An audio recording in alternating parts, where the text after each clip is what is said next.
These Red Road residents are participants of the inaugural graduation of Transformative Mediation.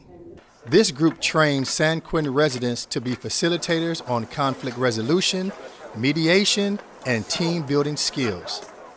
Ex-residents of San Quentin, Raphael Calix and Kyrie Reynolds, returned to support the group, directed by Rochelle Edwards, the founder of Transformative Justice Initiative, where this program was established. Rochelle expounded on the beginnings of the program to the attendees. We started this journey before COVID, and then in January of 2020, and then I believe we had to exit. We came back in the spring of last year, and we've been working intensely and closely every week. Rochelle also explained the need for this group to be implemented in a prison environment. One of the things that I realized over the years was that there was a lot of conflict in prison, and people weren't handling it effectively. And it's like, no-brainer, like why are we not teaching people how to communicate more effectively and to address conflict? So that's one. The other thing that I saw is that most of the men here, and I think in prison and women, are actually much better at conflict resolution than they realize because you're having to do it all the time. So why not use and learn the skills for something that you are faced with daily as a way of, addressing things more effectively, non-violently, having resolution, repair. All relationship is harmony, disharmony, and repair, but we usually never get to the repair. And so this gives people the ability to repair. And so I saw it, that there was a real need, and where I would like to see this go is that eventually this process replaces like 115s and things like that, where people can actually come and sit down and talk about what happened instead of just getting a write-up.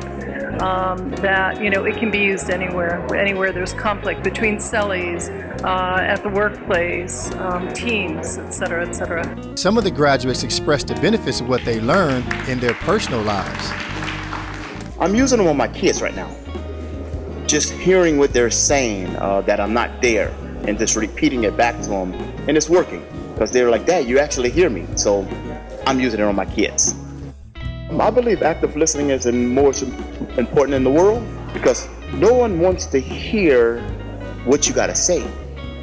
They hear you, but they don't hear you. And when you repeat it back to them that what they said, it goes a long way and they feel like, this guy actually heard me. So I believe it's important just to get some things resolved.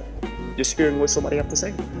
I took this program because the reason why I took this program is because a good friend that is no longer with us, his name is Max Romero, asked me to come to this program, and it just seemed like something that was very interesting to me as far as reflective listening and restorative justice.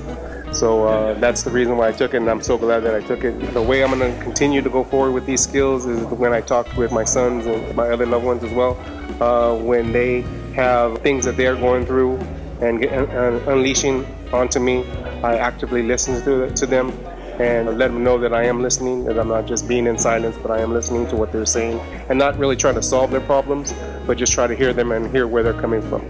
The most impactful thing that I learned from this group was the value of all the other men that were in the group, working together to try to build something that hadn't been built before, to put together a curriculum with Rochelle that could be